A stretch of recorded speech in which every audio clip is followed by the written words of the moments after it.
Vamos a hablar hoy, en la historia del día, de una mujer que pasó a la historia como loca. Juana la Loca.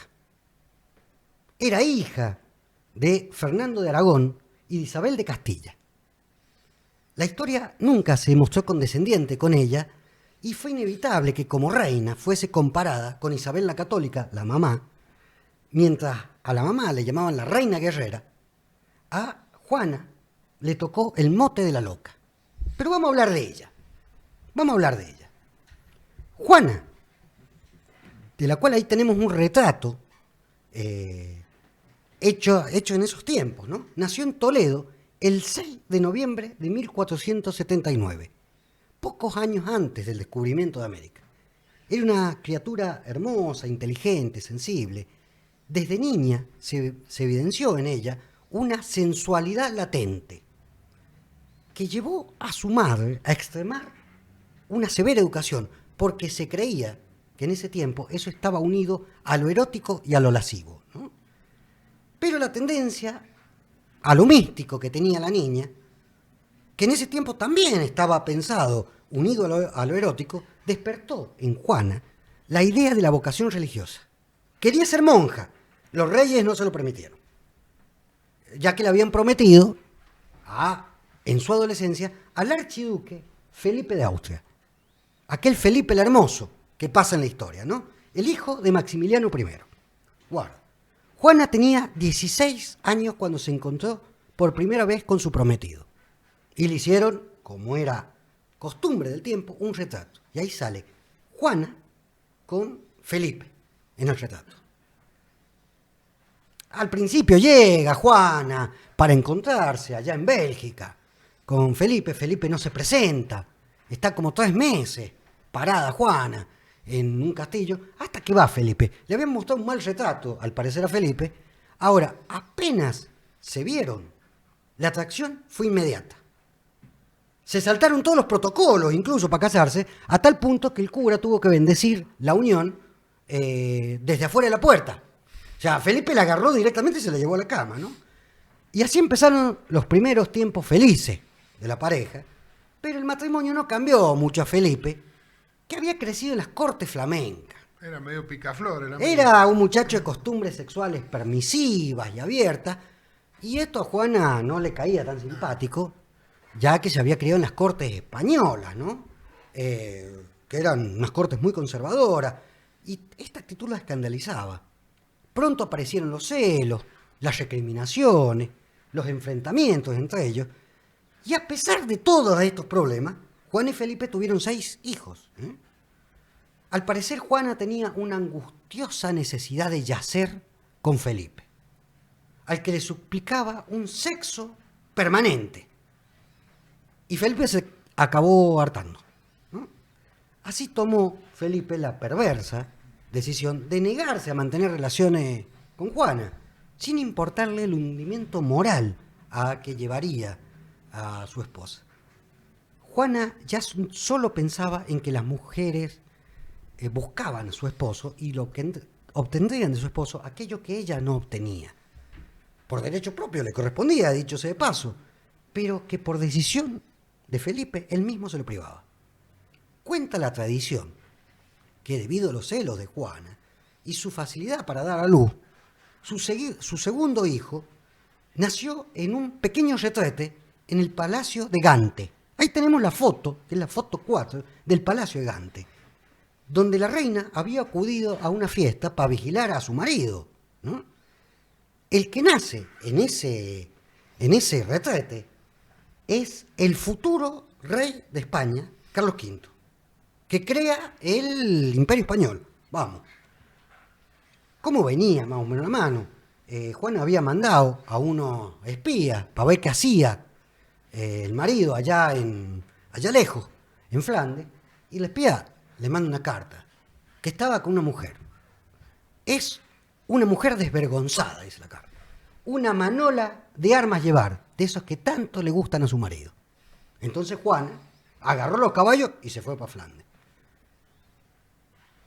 1501, la sucesión al trono de España queda en manos de Juana y de Felipe, que ella era su esposo, Felipe era un tipo muy ambicioso, vuelve a mostrarse tierno con ella. Vuelve a yacer momentáneamente en la calma, oculta sus amoríos. Ya era duque de Borgoña, de Luxemburgo, de Gualdes, de Brabante, pero Felipe era un tipo ambicioso y quería la regencia de España. Se lo estuvo aguantando un año estar con otras mujeres, Felipe. Llega el año 1502. Llegaron juntos, Juan y Felipe, a Fuentealba para ser jurados como los príncipes de Toledo, de las Asturias, príncipes de Gerona en Aragón. Pero Felipe ya se había hartado de hacer buena letra. Dice que tenía algunos problemas estomacales, algunos problemas de salud, y partió para Flandes, porque decía que allá tenía un médico. Juana se quedó en Castilla y ya empezaba a sospechar. Estaba desesperada de celos. Y aunque acababa de salir de su último parto, estaba empecinada en seguirlo. Isabel la Católica, que veía a Juana, entonces la intenta frenar, ¿no? Y Isabel iba reconociendo en su hija los problemas mentales que había tenido su madre. Ya lo empezaba a sospechar. Juana, que le tenía un gran respeto, un respetuoso temor por lo que sentía por su mamá, la reina, Isabel la Católica, se escapó lo mismo para Flandes. A pesar de su debilidad, su salud de hierro y por ahí su voluntad de vivir, la liberaron de la muerte en los caminos en ese tiempo. Llega a Bruselas y lo ve a Felipe. Al llegar, abre la puerta y lo encuentra con otra muchacha. Felipe estaba yaciendo con otra muchacha.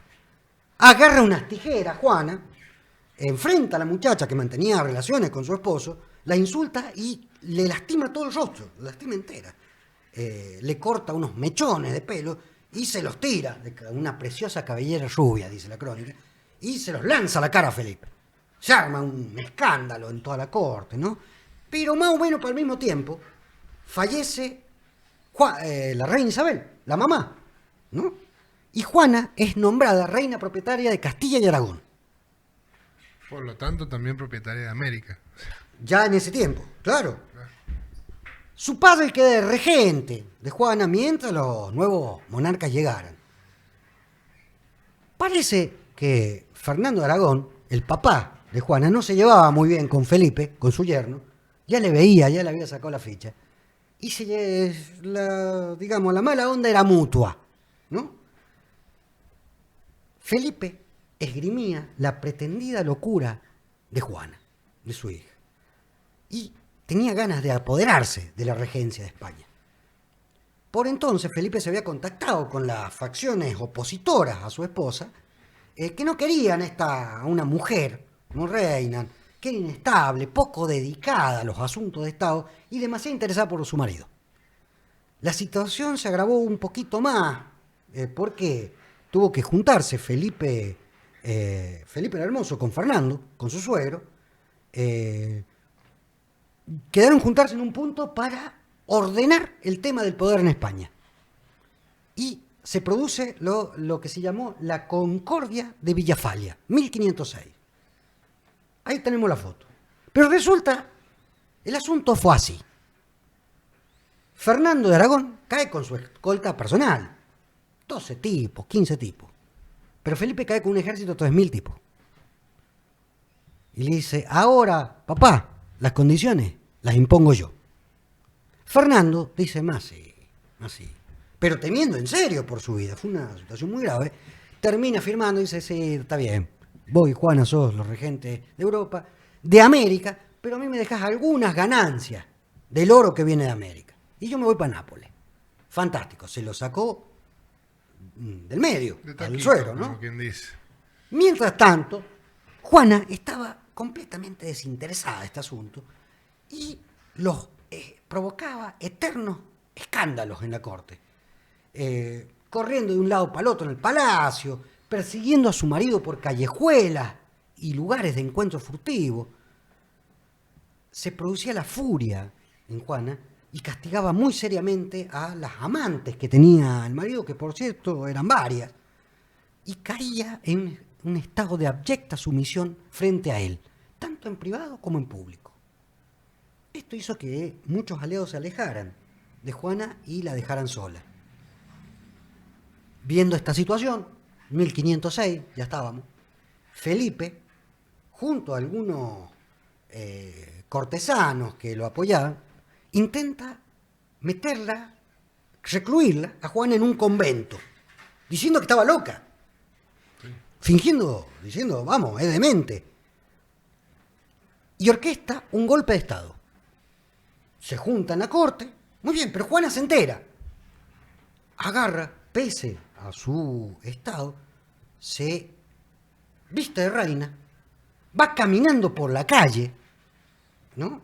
El pueblo se le empieza a sumar detrás de la reina y entran a la corte, entran en la corona, a la reunión, Sí. que estaba Felipe con los macanudos y con el pueblo rodeada. Esto la cuidó de los nobles, ¿no?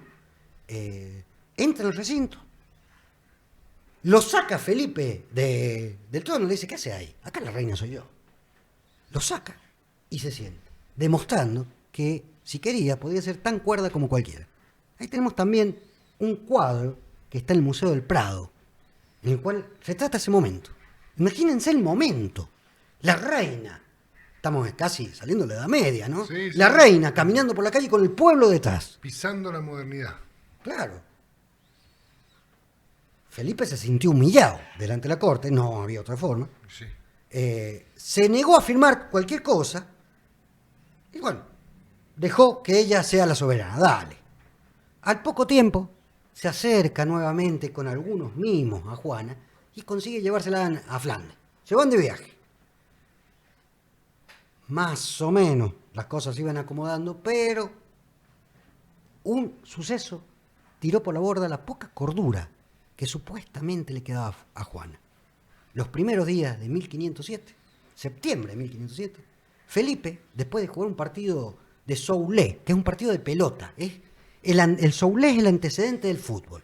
Vamos a explicarlo. Se jugaba con el estómago de una oveja o de un carnero, se lo llenaba de algo y jugaban algo así lo que sería el handball. Bien. De una punta del pueblo a la otra punta del pueblo. Habían dos arcos. Se podía patear y se podía agarrar con la mano. El tema, ¿quién ganaba? El que metía el gol en el otro lado. Pero era 20 cuadras más o menos, ¿no? Iba corriendo. Bueno, después Felipe se sintió cansado. Parece que tomó un vaso de agua fría. Pronto se sintió con fiebre y después de varios días delirando murió. Siempre se sospechó que la facción de Juana, al ver la imposibilidad de ella de poder salirse de su marido, tomó esta decisión de envenenarlo, de sacarlo del medio, para sacarlo de tan insana pasión. Creyeron que deshaciéndose de él cesaba todo. Cesaba todos los problemas de Juana. Esto a Juana le rompió el corazón.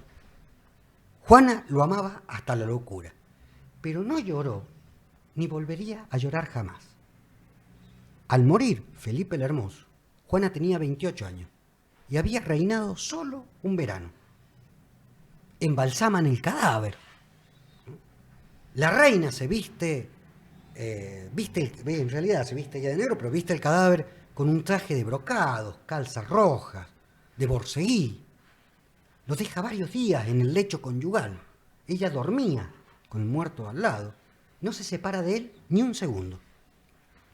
Como estaban en Flandes, decidió enterrarlo en Granada, allá en España, y encabezó un cortejo fúnebre que hizo un viaje de 2.158 kilómetros.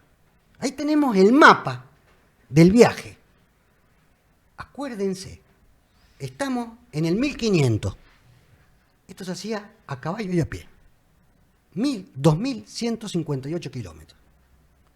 La caravana fúnebre solo viajaba de noche, porque Juana decía que una mujer honesta que había perdido a su marido y que su marido era su sol, debía evitar la luz del día. El cortejo fúnebre solo se alojaba donde las mujeres no pudiesen acercarse al féretro. Y cada parada que hacía, abría el féretro para cerciorarse que Felipe estaba allá adentro. Hay de un cuadro que lo vamos a mostrar. Es la imagen 10. Está en el Museo del Prado, que retrata el momento. Retrata esos momentos. Toda esta situación aumentó la certeza, la locura de la reina, ¿no? Y fue camino a Granada. Me había olvidado de este detalle. En ese momento, Juana estaba embarazada y dio a luz a su último hijo, al sexto hijo.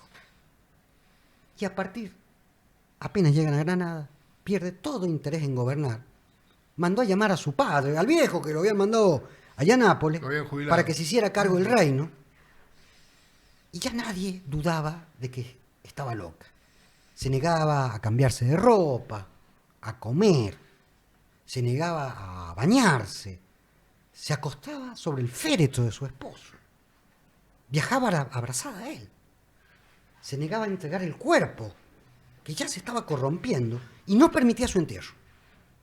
Fernando de Aragón, el papá, apenas llega a Granada, enero de 1509, toma rápidas determinaciones.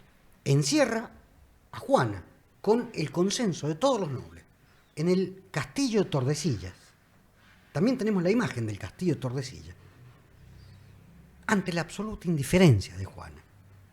Y permaneció allí desde su encierro, desde los 28 años, hasta el momento de su muerte. Siempre, todos los días vestida de negro y haciendo una vida completamente retirada. Dice la leyenda que durante mucho tiempo, para mantenerla en paz, le permitieron estar cerca del ataúd de su marido, que era lo único que le interesaba. Y ella se empecinaba en abrirlo, lloraba y lo miraba por horas. Con el tiempo, para ver si un poco se solucionaba, le quitaron este permiso, lo pusieron en una capilla próxima al palacio, donde solo podía verlo y abrir el cajón en el aniversario de la muerte de Felipe. Juana murió el 12 de abril de 1555 a los 76 años. Y desde los 28 años estuvo confinada en ese castillo. Su cuerpo estaba cubierto de llagas, ya que se negaba a ser bañada. Tuvo 46 años encerrada en esa situación, en ese castillo. Como dijimos, Juana tuvo 5 hijos con Felipe, y el segundo de ellos, que era Carlos V, Carlos I de España y Carlos V de Alemania, en realidad. Y ahí tenemos la imagen que fue su sucesor. El primero se había muerto. Entonces pasa el segundo.